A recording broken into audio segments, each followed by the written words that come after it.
On avait parlé en 4 vidéos de la première partie de l'étude sur l'idéologie du wokisme qui s'intitulait l'anatomie du wokisme. On va parler de la deuxième partie de cette étude qui s'appelle tout simplement Face au wokisme, toujours de Pierre Valentin.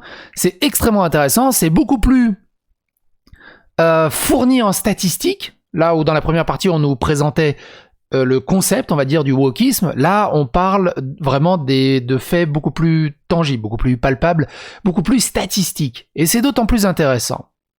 Ça va être évidemment assez long et je pense que ça fera office de plusieurs parties.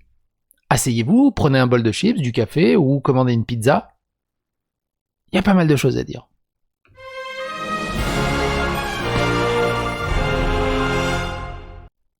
Alors, évidemment, si vous n'avez pas suivi la première partie, c'est très important pour comprendre cette deuxième partie de regarder la première partie qui s'appelle Anatomie du wokisme.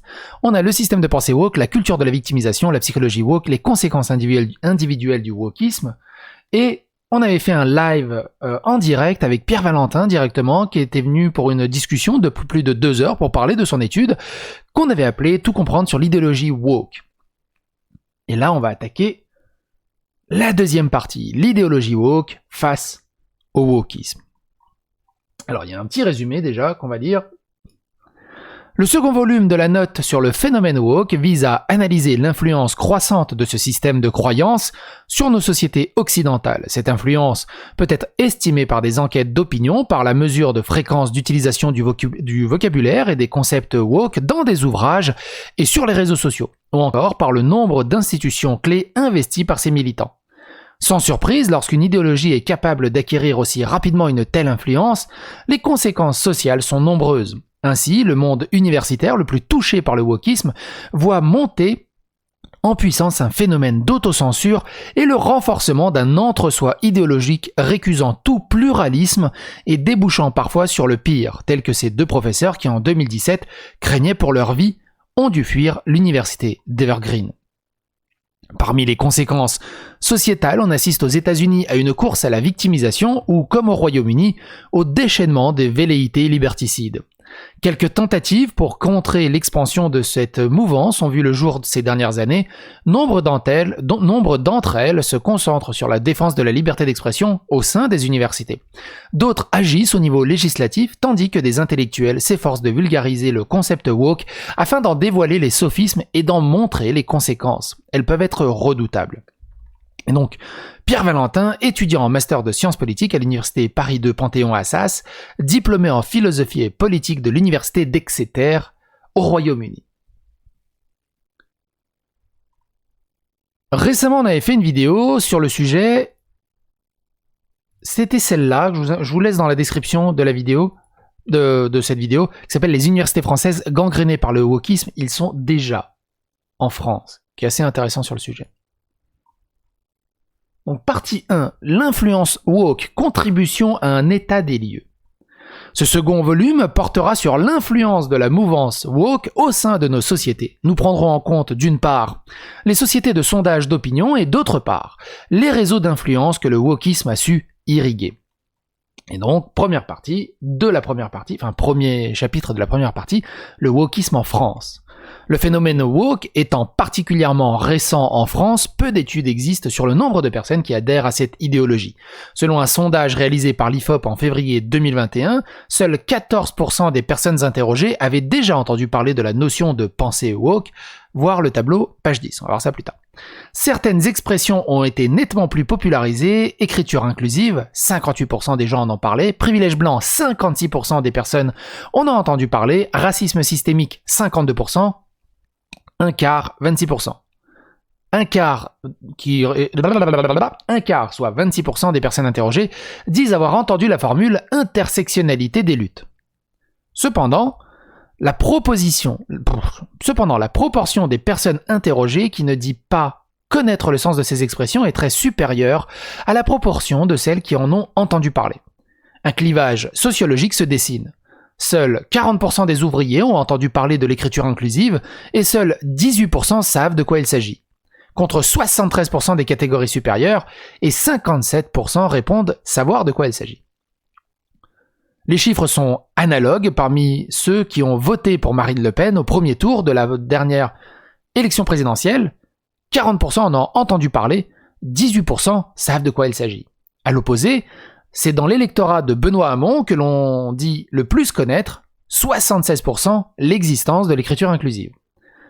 S'agissant des classes d'âge de 18-35 ans, qui sont le plus nombreux à dire connaître l'existence de ces termes, ce sont aussi ceux qui sont sur le campus et ceux qui en sortent. On notera que les 50-64 ans sont plus éloignés de cette mouvance que les 65 ans et plus. Question, avez-vous déjà entendu parler de chacun des termes ou notions suivantes? Et en fait, les notions suivantes, c'était l'écriture inclusive, les études de genre, le privilège blanc, les cultures du viol, le racisme systémique, les personnes racisées, les pensées décoloniales, la masculinité toxique, les luttes en non-mixité, l'intersectionnalité des luttes, la cancel culture, la pensée woke. Alors évidemment, si vous suivez ma chaîne YouTube et vous suivez mes vidéos, vous avez très certainement entendu parler de tous ces thèmes, toutes ces thématiques. D'ailleurs, que vous pouvez retrouver dans la playlist qui est dédiée à ça, qui s'appelle Daily Borders JW Woke Progrès. Et il y a plus de 335 vidéos à l'heure actuelle, ce qui est pas mal. Et on voit que c'est vraiment la pensée woke qui est la moins connue au final, la cancel culture qui est également la moins connue, on est vraiment dans l'écriture inclusive, parce que c'est ce qui a fait le plus parler dans les médias. On avait fait des vidéos justement de John Michael Blanker qui veut lutter contre l'écriture inclusive et ce genre de choses. Donc c'est la notoriété et adhésion aux thèses de la pensée woke parmi les Français. Sondage IFOP pour l'Express, février 2021. Ce qui affiche une proximité politique avec la France Insoumise, la LFI, et Europe Écologie Les Verts, EELV, sont les plus susceptibles de manifester un intérêt pour l'idéologie woke. De tous les électorats du premier tour de l'élection présidentielle de 2017, le plus favorable à l'idéologie woke est celui de Jean-Luc Mélenchon. Il est suivi par celui d'Emmanuel Macron. En tout, 13% de la population interrogée dit connaître et approuver l'utilisation de l'écriture inclusive. Concernant les luttes en non-mixité, ce chiffre tombe à 6%. La proportion des Français ayant une bonne connaissance du concept et estimant qu'il correspond à une réalité de la société française est de 15% pour le privilège blanc, 14% pour le racisme systémique et 11% pour la masculinité toxique. Donc c'est la proportion des Français ayant une bonne connaissance du concept, estimant qu'il correspond à une réalité de la société française. Mine de rien, voilà, il y a la culture du viol aussi à 19%, le privilège blanc 15%, le racisme systémique 14%, la masculinité toxique 11%.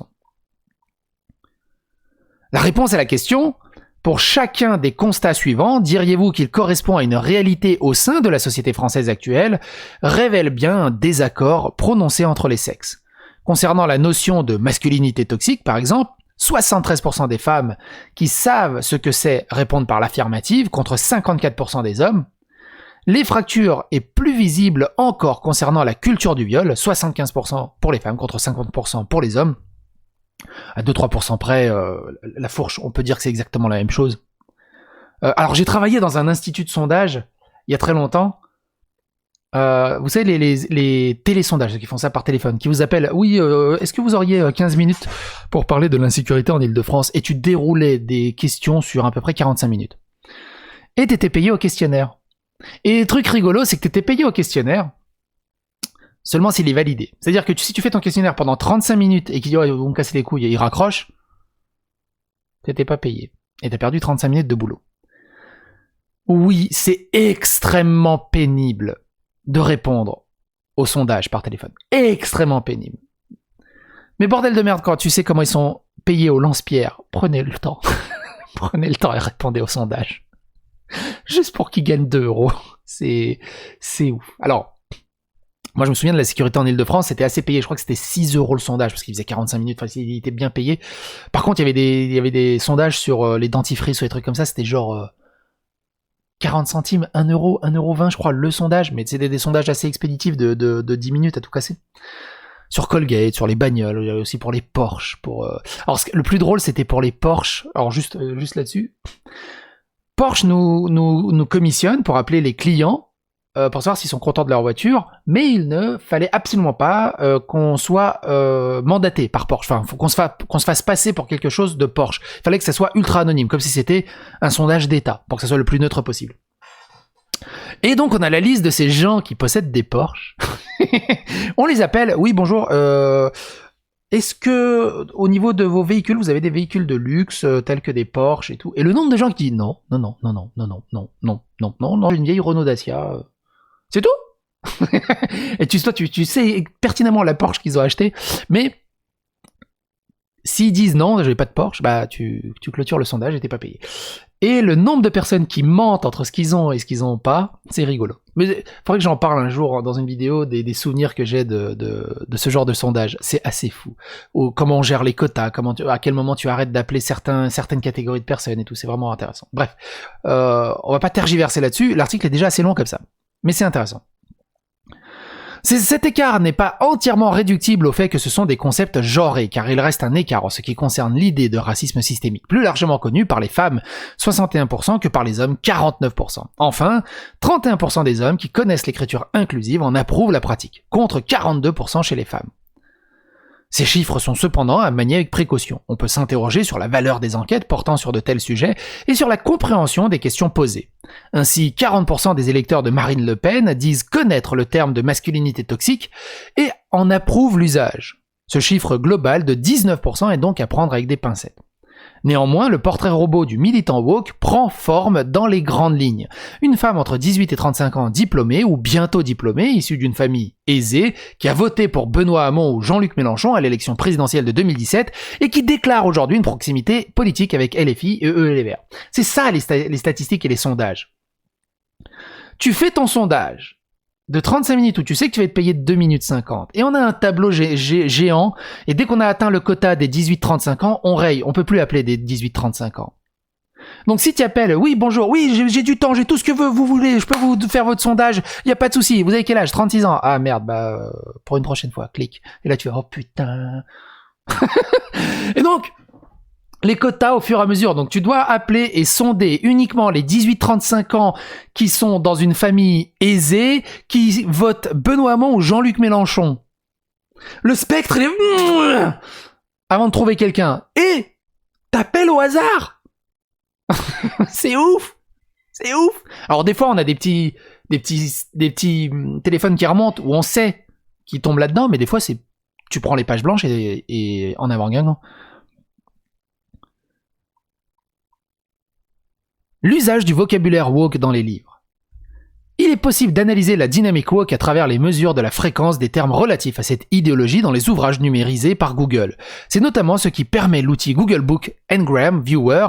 Ce site se présente de la manière suivante. Lorsque vous saisissez des phrases dans le visualiseur Ngram de Google Books, celui-ci affiche un graphique montrant comment ces phrases sont apparues dans un corpus de livres, par exemple anglais-britannique, fiction anglaise, français, au cours des années sélectionnées. Il nous est donc possible d'observer l'évolution de la fréquence à laquelle apparaît les termes whiteness, blanchité, depuis les années 1950 jusqu'à 2019. L'outil ne nous permet pas d'aller plus loin dans les livres numérisés chez Google dans la catégorie English. C'est très intéressant, le Google Book Ngram, il est ouvert à tout le monde, vous pouvez taper n'importe quoi, c'est assez rigolo. Donc fréquence de l'apparition du terme whiteness, blanchité, dans le corpus des livres anglais entre 1950 et 2019. Et on voit qu'à partir de 95, ça monte bien. On ne sait pas pourquoi ça a stagné entre 2005 et 2010, et après ça a explosé, ça continue. Alors qu'est-ce qui s'est passé entre 2005 et 2010 pour que plus personne en parle, ou plutôt qu'il n'y a pas d'évolution, c'est assez rigolo à noter. Notre graphique vient étayer l'interprétation de Pluckrose et Lindsay lorsqu'ils expliquent que la deuxième étape de la pensée postmoderne court de la fin des années 80 à 2010 et que cette étape a été déterminante pour la popularité de ces idéologies dans le monde académique. En effet, comme on peut le voir, la courbe croît fortement à partir du début des années 90. Elle épouse également le diagnostic posé pour la plupart des auteurs ayant étudié la mouvance, selon lesquels l'explosion du wokisme tel que nous le connaissons date de 2012-2013, moment où la courbe augmente à nouveau, après un court plateau de 2006 à 2011. Fréquence de l'apparition du terme blanchité dans le corpus de livres en français mesuré par l'outil Google Handbook de 5 ans. Donc, dans les années 80, on a parlé un tout petit peu de blanchité. 2005, ça a explosé.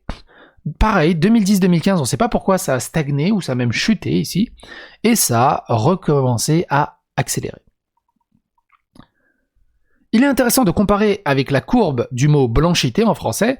L'explosion dans le monde anglophone du terme whiteness correspond au début des années 90, alors que la France doit attendre 2004-2005 pour voir le terme blanchité prendre son essor. Il connaît une certaine stagnation entre 2011-2014, puis redémarre à partir de 2014. Cependant, notons que dans le monde anglophone, whiteness est utilisé à peu près 100 fois plus que son équivalent français blanchité dans les ouvrages disponibles sur Google Books. L'enseignement principal est que ces deux termes connaissent en tout cas une utilisation croissante, voire exponentielle. Concernant l'écriture inclusive, concept scientifiquement français, même si d'autres modifications orthographiques woke existent en Amérique, on ne voit pas de première vague française qui suit une vague américaine. La courbe semble jaillir en France de nulle part à partir de 2013 à 2014. On peut noter qu'une bonne partie des occurrences de ce terme explique désormais aussi par le nombre croissant de critiques qui en contestent la pertinence. Fréquence de l'apparition du terme écriture inclusive dans le corpus de livres en français mesuré par le 1950 et là 2010. Moi je comprends pas le système de l'écriture inclusive tout simplement parce qu'on avait le système de parenthèses qui marchait très bien. Tu sais, ami et i, e, i, entre parenthèses e, tu fermes la parenthèse s. C'était une proto-écriture inclusive et qui était très lisible, je trouve, à utiliser au bon moment, parce que l'écriture inclusive avec des points, ES, c'est illisible. C'est juste illisible. Et je sais pas pourquoi. Ils ont voulu réformer un truc qui existait déjà avec le système de parenthèses qui était très bien. Sauf que le truc de parenthèse, tu l'utilisais quand tu savais pas à qui tu t'adressais. Enfin, je sais pas, on va pas tergiverser là-dessus, c'est pas le sujet. Le moment Black Lives Matter du capitalisme. Lors de l'été 2020, à la suite du décès de George Floyd, les entreprises américaines, suivies un peu plus tard dans une moindre mesure par les entreprises anglaises, puis françaises, affichent leur soutien à la cause de Black Lives Matter. Il y a une playlist aussi, Black Lives Matter, je vous invite à aller regarder ce que j'ai pu produire comme vidéo à ce sujet. Le lien est dans la description, faut juste que j'y pense à le mettre, parce que si j'y pense pas, c'est mort. Et comme je me connais, je vais absolument pas y penser. Il faut que je la retrouve maintenant. Alors je vais vous prendre 30 secondes. Hein. Il est où? Il est là. Il y a 60 vidéos, mine de rien. Je l'ouvre dans un nouvel onglet. C'est comme ça que je travaille aussi. Je l'ouvre dans un nouvel onglet. Comme ça, quand je mets la description de la vidéo, bah je mets la source de tous les onglets que j'ai ouverts, en fait. Et comme ça, on retrouve toujours les sources. Lors de l'été, donc, je disais, de 2020, à la suite du décès de George Floyd, les entreprises américaines ont leur soutien à cause de Black Lives Matter. Donc j'en étais là. Le 10 juin 2020, la célèbre marque Lego annonce vouloir arrêter sa publicité pour des jouets à l'effigie des forces de l'ordre, notamment les boîtes commissariat de police, la brigade canine et la voiture de la patrouille de la police. Ils ont aussi voulu cancel la patte patrouille pour le chien policier. Tout ça, on en a fait des vidéos. Vous les retrouverez dans Black Lives Matter. Ou dans racisme, je sais plus. Comme le note alors la journaliste, la décision de Lego est forte puisque la gamme Lego City Theme représente l'une des meilleures ventes. Moins d'une semaine plus tard, le 16 juin, la firme Mars Food déclare « Nous reconnaissons que le moment est venu de faire évoluer la marque Uncle Ben's, y compris son identité visuelle, promettant de changer son logo qui dépeint un homme noir souriant. » Parce qu'un homme noir souriant, c'est problématique. Surtout que l'homme noir sur le truc d'Uncle Ben's, c'était le propriétaire d'un restaurant où le gars qui a commencé à industrialiser le riz, la marque Uncle Ben's, adorait venir manger. Et il lui a fait un hommage en le mettant sur les boîtes. Et apparemment, c'est raciste. On en a parlé également, alors j'en ai fait une ou deux vidéos sur l'Oncle Ben's de ce côté-là également. Même phénomène pour Aunt Jemima. Femme noire présente sur des bouteilles de sirop d'érable américaine, l'une des décisions parmi les plus commentées fut aussi celle de L'Oréal, qui le 27 juin 2020 décida de retirer le mot blanc et blanchissant clair de tous ses produits destinés à uniformiser la peau, parce que c'est raciste. C'est pareil, les dentifrices, on l'a pas encore eu, hein. Ça fait blanchir les dents, pour l'instant c'est pas raciste, mais ça va venir. Hein. Pareil, Aunt Jemima, L'Oréal, on en a fait des vidéos. Vous retrouverez tout ça dans les playlists. Ces différentes annonces se sont poursuivies tout au long de l'été et, à vrai dire, n'ont jamais totalement cessé de surgir ponctuellement depuis. en ne se limitant plus aux questions purement raciales. En octobre dernier, Disney+ a ainsi retiré de sa section enfants certains dessins animés comme Les Aristochats, Dumbo, Peter Pan ou encore La Belle et le Clochard. Pareil, on en a fait des vidéos. Ces films ne sont désormais accessibles que dans la section adulte de la plateforme. Entre la cambrioleuse et les visiteuses, ces films ne sont désormais accessibles que dans la section adulte. Avec un panneau explicatif suivant, ces programmes comprennent des représentations négatives et ou un mauvais traitement de personnes ou de cultures. Ces stéréotypes étaient déplacés à l'époque comme ils le sont aujourd'hui. Et moi j'avais dit, je crois dans la vidéo, mais s'ils étaient déplacés à l'époque, pourquoi vous l'avez fait? C'est qu'ils n'étaient pas déplacés à l'époque. C'était juste... Enfin, il n'y avait aucun mal. C'est juste d'un truc qui n'existait pas, d'un mal qui n'existait pas, ils ont fait en sorte que ça devienne un mal.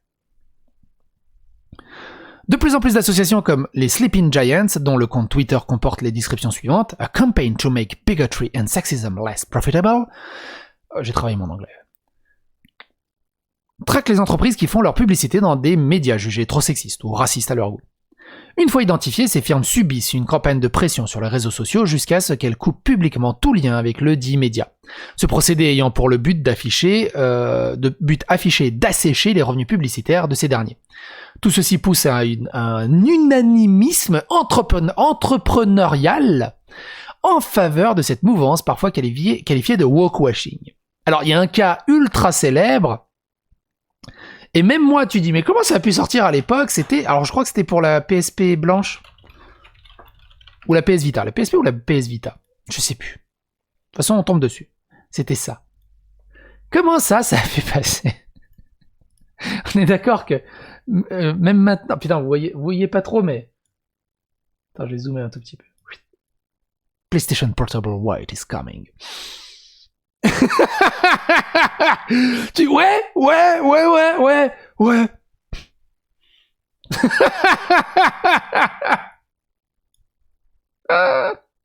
Mais bon, qu'est-ce qu'on a bien rigolé. Du coup, je sais pas si cette campagne avait fait sensation à l'époque. Je sais pas. Faudrait se renseigner là-dessus. Qui a une PSP blanche ici? J'en étais où? Que toutes ces déclarations fracassantes soient suivies des mesures réelles devient une question secondaire, car les plus importants restent leur impact dans la sphère publique qu'elles inondent. Cette politique est exacerbée par un nouvel activisme, via les réseaux sociaux qui poussent les entreprises américaines à prendre publiquement position sur nombre de sujets. On peut ainsi apprendre, dans des enquêtes, que la moitié des personnes interrogées au sein de la génération Z, 52%, considèrent que les PDG jouent un rôle important dans la société et devraient utiliser leur influence pour avoir un impact sur des sujets politiques, sociétaux et ou culturels. Ce qui est le cas de seulement 25% de la génération des baby-boomers. D'un autre côté, vu le caractère très général de l'énoncé de la question, on peut aussi bien s'étonner que le pourcentage ne soit pas beaucoup plus élevé. Il serait intéressant de voir à quel point les entreprises françaises imitent leurs homologues américains. Donc la question c'était, quelle phrase reflète le plus fidèlement votre vision des choses, même si aucune des deux ne le fait parfaitement, et on a deux phrases. Les chefs d'entreprise jouent un rôle important dans la société et devraient utiliser leurs influences pour avoir un impact sur des sujets politiques, sociétaux et ou culturels, ou les chefs d'entreprise devraient se cantonner à ce qu'ils font et ne pas se mêler des sujets sociétaux et ou culturels. Alors il y a un problème qui se pose avec ce tableau. Monsieur Pierre Valentin, toi tu sais parfaitement c'est quoi génération Z, millénial, génération X, baby boomer. Le commun des mortels a une vague idée, mais c'est très truc. De mettre juste, entre parenthèses, la fourche. Alors moi, en plus, il y a des débats autour des générations. La date de naissance n'est pas vraiment définie d'une génération à l'autre, mais il y a une tranche qui se détache. Si je dis pas de conneries, moi je suis entre les millennials et la génération Y d'ailleurs, qui est pas là. Du coup, elle est où la génération Y? Donc, du coup, on va faire ça. Hey Google, donne la définition de génération Z. Selon Wikipédia, la génération Z est la génération des personnes nées entre 1997 et 2010. Elle succède. Donc génération Z, c'est 97-2010. Donc c'est ceux qu'on appelle la première génération qui est née à l'ère du numérique, en fait, à l'ère d'Internet. Parce qu'une fois qu'ils ont grandi, Internet était déjà partout. Hey Google, donne la définition de millénial. Selon Wikipédia, la génération Y, les milléniaux ou les millénarios Y, regroupent c'est l'ensemble des millénial. personnes nées entre le début des années 1980 Ah, c'est et ça. la fin des années 1990. Plus précisément, elle débuterait en 1984 et se terminerait en 1996 selon un article paru dans la revue Art. Donc c'est à la génération Y qu'on a après surnommé les millennials, 1981 à 96, donc juste après. Donc, moi je suis né en 83, donc je suis un millennials, mais d'après une autre revue, les millennials commencent en 84, donc je suis l'année juste avant les millennials. Donc je suis à cheval entre les générations Y et la génération X en fait. Et donc, hey Google, donne la définition de génération X. Hey Google, donne la définition de génération X.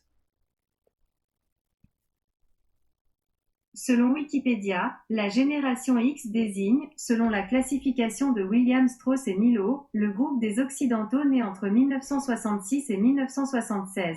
D'autres spécialistes la définissent par la période 1961 à 1981 ou 1962 à 1971. Voilà, soit les années 60-80. Voilà. Donc moi je suis vraiment entre millénial et post-génération X et très début millénial en fait. Et les baby boomers avant les années 60. Et donc, ce qu'on peut voir, la génération Z, quelle phrase reflète le plus fidèlement votre vision des choses, même si aucune des deux n'est parfaitement vraie. Et on voit que ça monte en fait, que les chefs d'entreprise jouent un rôle important dans la société et devraient utiliser leur influence pour avoir un impact sur des sujets politiques, sociétaux et culturels. Plus les personnes sont jeunes, plus elles sont d'accord avec cette phrase. L'institutionnalisation du wokisme, le DEI training. Et on en parle assez souvent, le Diversity, Equity and Inclusion, mais pas d'égalité. De surcroît, la politique de ces entreprises se résume rarement à la dimension marketing. Ainsi, ces dernières années, de grands groupes américains ont mis en place diverses formations, Diversity, Equity, Inclusion Training, les DEI. Et on en a fait une vidéo, souvenez-vous, parce que les groupes qui font du DEI, qui font partie du DEI, avaient pris le surnom de Jedi, parce que ça fait un jeu de mots avec DEI. Et récemment, on avait fait une vidéo où ils avaient dit que finalement Jedi c'était pas possible parce que Jedi c'était problématique et ça c'était pas assez diversité, équité et inclusion les Jedi. Les Jedi sont problématiques. On avait fait une vidéo là-dessus, c'est assez rigolo. À l'intention des employés, toutes ne sont pas facultatives, il y en a qui sont obligatoires. Et de plus en plus, d'ailleurs, on en fait des vidéos où elles sont obligatoires. Comme le font remarquer les sociologues Bradley Campbell et Jason Manning, les jeunes woke étudiants dans les plus prestigieuses universités acquièrent la capacité d'investir par la suite l'espace public par le biais de ces institutions clés que sont les entreprises. Les diplômés de ces institutions transportent cette culture morale avec eux lorsqu'ils poursuivent leur carrière en tant qu'enseignants et administrateurs à différents niveaux du système éducatif, accentuant ainsi la socialisation dans la culture de la victimisation qui se produit par le biais des systèmes éducatifs officiels. Certains deviennent journalistes, contribuant ainsi à diffuser la culture de la victimisation. D'autres entrent dans le monde de l'entreprise à la tête de nouveaux départements dédiés à la diversité et à l'inclusion. Beaucoup d'entre eux se rassemblent dans des endroits tels que New York, Washington DC et d'autres villes globalisées qui ont tendance à attirer les jeunes diplômés riches. Le truc qu'il faut savoir, c'est que souvent un commentaire qui revient quand on traite de ce genre de vidéos, c'est du genre ouais tu parles et racontes de la grosse merde, les mecs à l'université Harvard, Yale, avec leur truc de wokisme et tout, ils vont finir à McDo en tant que vendeurs. Ils sont dans Harvard, Yale et tout, avec des trucs hyper huppés, ils vont pas finir au McDo, ils vont justement finir en tant que patron de services DEI dans des ultra grosses boîtes. Parler de papa-maman, parler de réseautage, parler de... On s'en fout. Et donc, ils investissent des ultra grosses boîtes. Et on voit ce que ça donne. De plus en plus dans les jeux vidéo, à chaque fois, t'as le service diversité et inclusion qui vont venir ici. Ah non, mais le jeu, là, faut diminuer les nichons. Ah, mais là, faut changer la peinture dans World of Warcraft parce que elle a un décolleté trop plongeant, on va lui mettre une coupe de fruits et ce genre de choses. Donc non, ils finissent pas à McDo. Ils finissent dans les strates les plus élevées de la société. Et ils rediffusent leur idéologie. De manière pyramidale.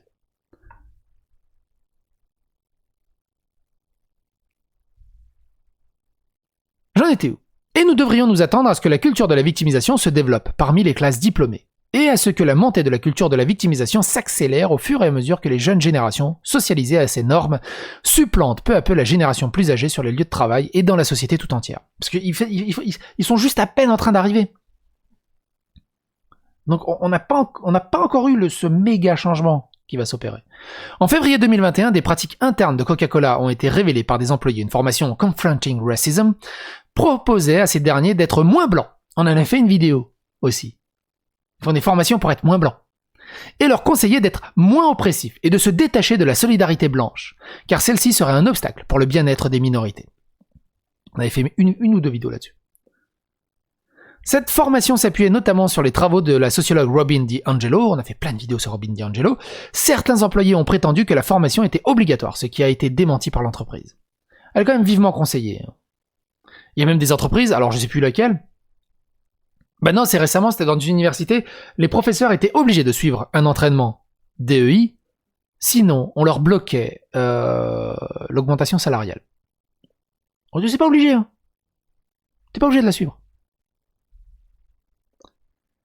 Ces DEI training se multiplient au sein de grandes firmes américaines. Dernièrement, l'écrivain et metteur en scène américain Christopher Rufo a révélé que l'entreprise Lockheed Martin, numéro 1 du marché américain de la défense, avait imposé en 2020 des employés hommes et blancs un Diversity Programme de 3 jours sur Zoom. La formation débutait avec un exercice de libre association où les formateurs demandaient aux employés d'exprimer ce qui leur inspirait les mots comme homme blanc. Les éducateurs, eux, proposaient entre autres les mots ou expressions vieux, racistes, privilégiés, anti-femmes, en colère, nation aérienne, KKK, père fondateur, inculpabilité. Également, on a fait une vidéo là-dessus aussi. À la suite des premiers exercices, les participants devraient répéter et internaliser 50 affirmations sur le privilège blanc, le White Privilege Statement, 59 affirmations sur le privilège masculin, Male Privilege Statement, et enfin 47 affirmations sur le privilège hétérosexuel, Heterosexual Privilege Statement. La vidéo était assez ouf. Vous la retrouvez hein, dans les playlists. C'est pour ça que cette étude est aussi incroyable, c'est que je retrouve quasiment énormément de vidéos que j'ai traitées sur le sujet. Ces 3 journées étaient organisées par Lockheed Martin pour l'entreprise White Men as Full Diversity Partner qui a déjà proposé ses services à de nombreux groupes américains, comme le rapporte Christopher Rufo. Leur fondateur, Welp and Bill Proudman, affirme que ces formations visent à aider les hommes blancs à prendre conscience des racines de la culture mâle et blanche, culture qui met en valeur, selon ces dernières, le fait de travailler dur, viser le succès ou encore d'opérer à partir de ces principes. Je sais plus comment j'ai appelé le titre de cette vidéo, on va essayer de la retrouver parce que c'est assez intéressant, mine de rien. Lockheed, c'était ça? Ça va être dur à trouver. Non. Ça va être trop chaud à trouver. C'est Lockheed, et c'est surtout, en fait, c'est pas Lockheed. C'était... Si, Lockheed, pardon. Ouais, mais je pense pas que j'ai écrit Lockheed dans le titre. Tu vois, c'est le problème aussi de bien titrer. Parce que, en fait, dans la tête, elle est là. C'est elle. Dans la tête, j'ai le nom.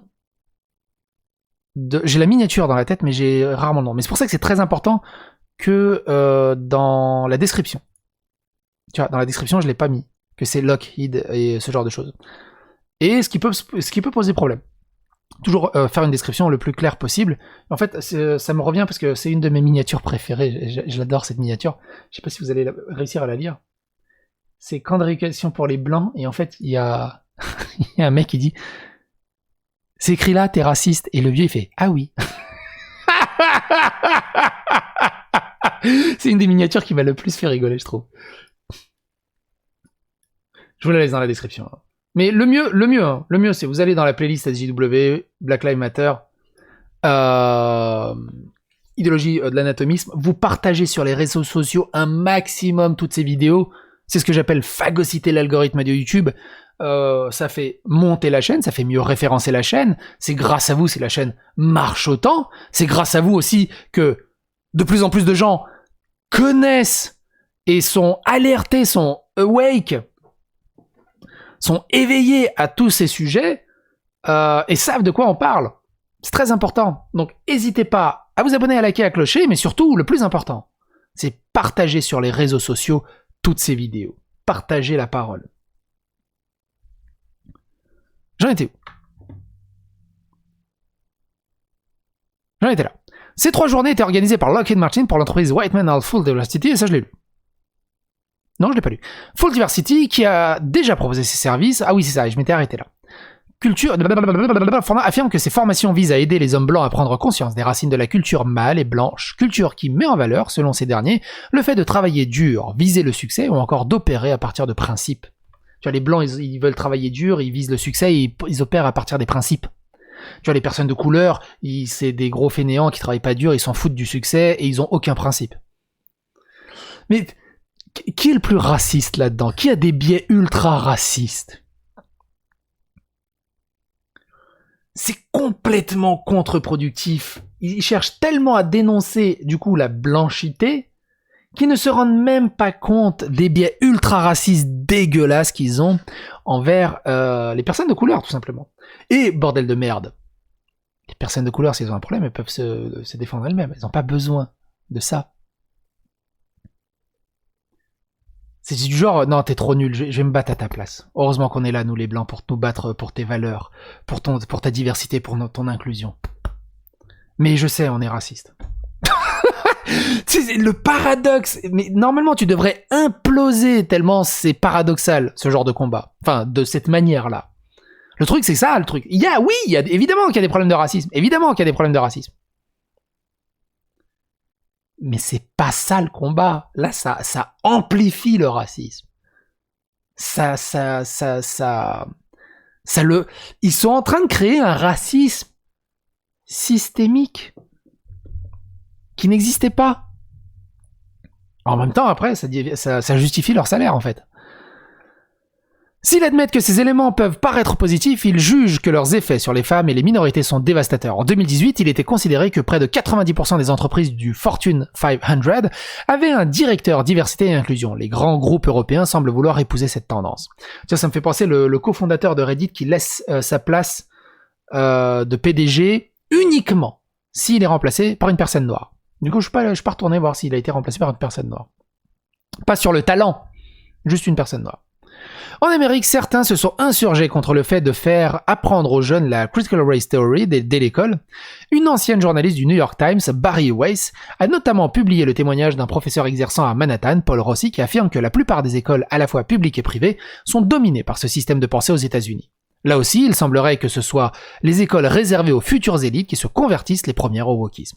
Christopher Rufo a réalisé plusieurs enquêtes sur les différentes écoles qui enseignent ces théories aux enfants et ou obligent les professeurs à effectuer des DEI trainings. Nombre de ces jeunes diplômés deviennent également des fonctionnaires. Ainsi, en juillet 2016, l'United States Office of Personnel Management, c'est-à-dire près de 3 millions d'employés, a lancé un Government-Wide Inclusive Diversity Strategic Plan qui incluait des formations ayant pour but de détecter les biais implicites de ses salariés. Alors c'est facile d'avoir un accent anglais, tu colles ta langue et tu la décolles plus dans le haut de ton palais. Tu serres les dents et tu gardes ta langue vers le haut des dents au-dessus de ton palais. Government-Wide Inclusive Diversity Strategic Plan. Et là d'un coup tout le monde te comprend. Sérieusement. Une petite parenthèse pour les anglo, pour ceux qui disent il parle qu'avec un accent français, il dit Government-Wide Inclusive Diversity Strategic Plan. Oui, c'est comme ça qu'on parle dans l'anglais business, dans l'anglais professionnel, quand t'es français. Il y a rien de pire que le mec qui a du mal à avoir l'accent anglais ou l'accent d'une langue et qui essaye tant bien que mal de reproduire cet accent. Et du coup, le natif, il cale rien. Mais vraiment. Alors que tu parles avec un gros accent qui tue, mais au moins t'articules et le mec te comprend. C'est pour ça aussi que vous voyez très souvent des ultra businessmen, des ingénieurs, des mecs qui parlent avec un putain d'anglais, avec un putain d'accent français. Parce que l'important, c'est de faire passer le message. L'important, c'est pas de faire « Ah, t'as vu, j'ai un super accent, je me la pète. » Et derrière, en fait, il y a rien. C'est pour ça que les gens parlent anglais. Alors moi, j'adore foutre l'accent anglais hyper pété, même si on comprend rien, parce que ça me fait rigoler. Mais quand je parle anglais au taf, je parle pas comme ça. J'ai le putain d'accent français. Government-Wide Inclusive Diversity Strategic Plan. Point. Mais bref. Revenons à nos moutons. Qui incluait des formations ayant pour but de détecter les biais implicites de ses salariés. Les services secrets ne résistent pas toujours à cette tendance. Le patron du MI6 anglais indique ses pronoms dans sa description Twitter. L'acte d'afficher ses pronoms vise à se montrer solidaire avec les personnes transgenres et la CIA communique en reprenant le jargon woke. Le rôle délétère du GAFAM et des réseaux sociaux. Au XXIe siècle, les GAFAM, Google, Amazon, Facebook, Apple et Microsoft, comptent parmi les organisations les plus influentes. Il y a de sérieuses raisons de penser que le pouvoir de la mouvance woke en leur sein est important et que cela commence à avoir des répercussions sur leurs décisions. Fin 2018, Twitter a ainsi modifié sa politique en matière de conduite haineuse afin de pouvoir bannir définitivement de sa plateforme ceux qui mégenrent, autrement dit, se trompent dans le genre d'une personne et ceux qui deadname quelqu'un. C'est moi. Preuve vivante. J'étais ban dev de Twitter parce que j'ai osé dire que dans Juno, un de mes films favoris, Ellen Page était une putain d'actrice. C'est tout. Ban dev de Twitter. J'en ai fait une vidéo là-dessus, vous pouvez la retrouver. Et à côté, t'as des islamistes, t'as des racistes, t'as des pédophiles, t'as des immondices qui sont dites sur Twitter. Ça va. Crème. C'est ban def, hein. C'est-à-dire que si je refais un compte, je suis rebanni dans les 10 minutes. Pour avoir parlé d'un film, Juno. C'est-à-dire ceux qui appellent un utilisateur en des termes reliés à son ancien genre. Le réseau aurait également banni des comptes de féministes qui déclaraient « Les hommes ne sont pas des femmes. Men aren't women ». C'est parce que même contre la biologie. Non, tu bannis. Non, tu bannis ça. Est-ce que c'est pas une des preuves les plus flagrantes de l'obscurantisme et du sectarisme de cette idéologie et de ce combat? Le journaliste britannique Douglas Murray fait remarquer également que quelques anomalies frappantes dans les résultats de Google Images lorsque vous écrivez straight couple, couple hétérosexuel en français, même si les résultats obtenus ne sont visiblement pas les mêmes, vous aurez, et l'expérience fonctionne encore au moment où ces lignes sont écrites en juillet 2021, de nombreuses images de couples homosexuels et de couples hétérosexuels qui tiennent des drapeaux LGBT. Tiens, juste pour le fun, on va tester.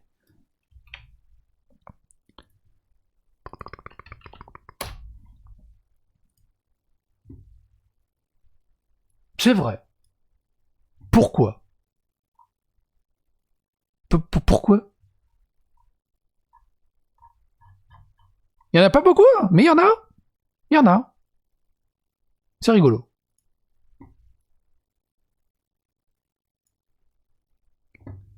Et si on met homo couple, du coup, on a des gros hétéros. Toutefois, les résultats pour gay couple ne donnent que très rarement des couples hétérosexuels. La même expérience, explique Murray, peut se faire avec white men qui montrent de nombreuses photos d'hommes noirs alors que black men ne montrent presque aucun homme blanc. Quoi? T'es sérieux? Pourquoi? Mais non. C'était quoi? C'était white men, hein, c'est ça? Je fais les tests en direct. Hein. Ah ouais. Pourquoi? C'est rigolo.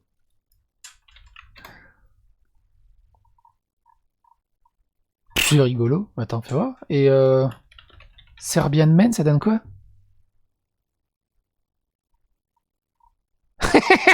Ça, c'est un serbe.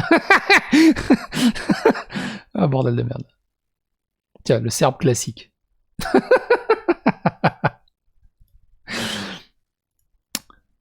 Qui montre de nombreuses photos d'hommes noirs, alors que black men ne montre presque aucun homme blanc. De plus, les images d'hommes blancs qui restent lors de cette première recherche renvoient à des articles qui sont, dans leur immense majorité, critiqués à leur égard. Beaucoup d'entre eux reprennent le concept woke comme celui de whiteness.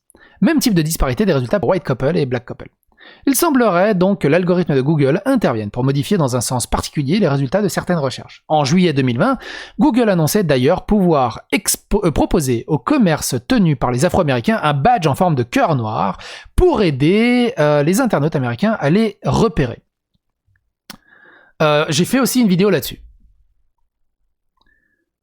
De son côté, Amazon contrôle 50% du marché des livres américains, chiffre qui date de 2019 avant la pandémie mondiale, et compte visiblement en profiter. En février dernier, cette plateforme a supprimé la vente du livre de Ryan T. Henderson, critique envers l'idéologie transgenre. Face à une contestation menée par l'auteur et quelques sénateurs américains, Amazon a fini par admettre avoir choisi de ne pas vendre ce livre qui présente l'identité LGBTQ comme une maladie mentale. L'auteur conteste vivement cette interprétation de son ouvrage. Comme le fait remarquer un journaliste américain, cette décision aura un effet dissuasif fort. Les éditeurs ne peuvent pas se permettre de publier des livres qui ne seront pas vendus sur la plus importante plateforme de vente de livres du monde. Par contre, de l'autre côté, ils vont te vendre des livres de B. Preciado qui va dire que l'homosexualité est un choix politique et non pas un truc de naissance et qu'il faut être homosexuel pour combattre le patriarcat qui est une maladie dégénérative ainsi que l'hétérosexualité. Dans ce sens-là, ça marche.